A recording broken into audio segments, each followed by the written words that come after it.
Snap. So pre-snap, we get a 3-by-1 from the offense, 3 receivers on the top of the field to the field side. I mean to the boundary, and 1 receiver to the field side. We motion across, and we actually have the nickel go across with it. Now, this is a man indicator. If I'm Tua Tagovailoa, he's already looking at this. He's seeing this. I'm probably thinking we're going to get some sort of man. This is a critical situation. They're in the 4th down, and about 5 yards to go. The first down is the 21-yard line. So he's already thinking, okay, I'm probably in some sort of man. Pre-snap, we have a linebacker manned up with my tight end, Jonnu Smith, who's a receiving threat, more of a receiver than he is a blocker. And so I'm already thinking I have an advantage from that particular situation. We already watched the play and saw that they're in the type of zone, but pre-snap, they're giving you all the indicators for man. We have our corner that's pressed up against Odell Beckham. We have the nickel that goes along with Tyreek Hill, and then we have another corner on the outside shade of this particular one. They're probably going to give some sort of look like a banjo call. Banjo means I'm going to take the furthest inside, this nickel, and then the outside corner, I'm going to take the furthest outside. So any out-breaking route, I'm taking. Any in-breaking route, I'm taking. Let's continue through the play. Tua go ahead and take a look at it. His first read is going to be Jonnu Smith because, again, pre-snap, look like, man, I think I got an advantage. He goes ahead and looks over here. That corner, because they had a flip release, that corner is looking back dead at Tua Tagovailoa, ready to break from his half run.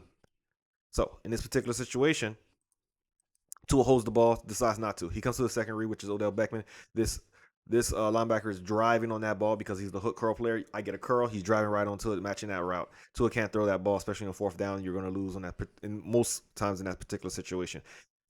We come back around. He comes to a seam route, which is Tyreek Hill. Let's take a look at it because we probably missed it.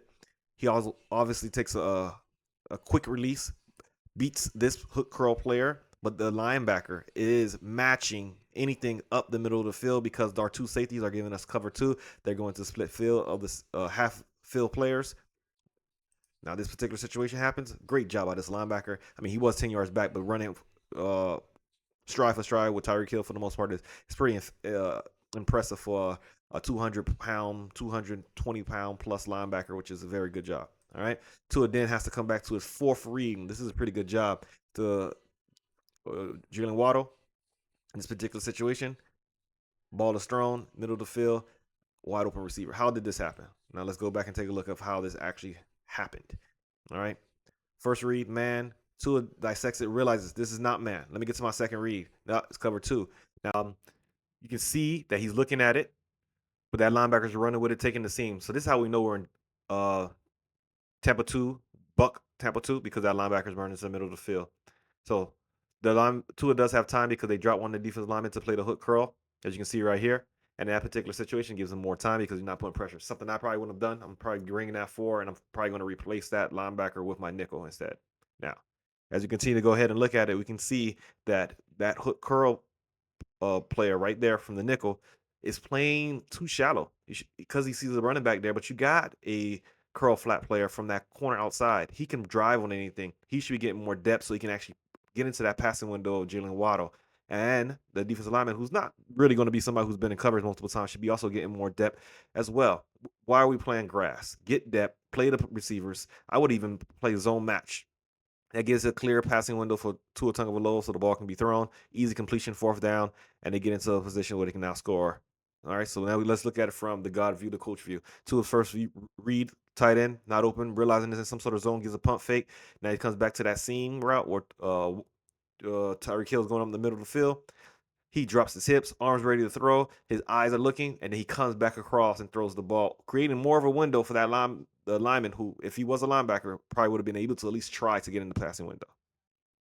All right, so let's take a quick look at this particular scheme on paper, right? So Tampa 2, the main idea of this particular defense is to force all receiver threats into the middle of the field, right? But not up the vertical seam drop.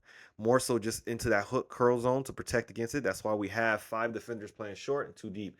It's a defense where it says, hey, we have really good safeties that can cover a lot and force the quarterback into a quick throw and have our short underneath defense to break on anything, try to break it up, get an interception. And then you can also make it look like it's man because of how you have each person on top of it, right? Take it to the max. Take it to the max. Man, chill out. Take it to the max. Man, chill out. Please just rewind, let me shake it to the max. Bad man she love, bad man she love, yeah. Bad man she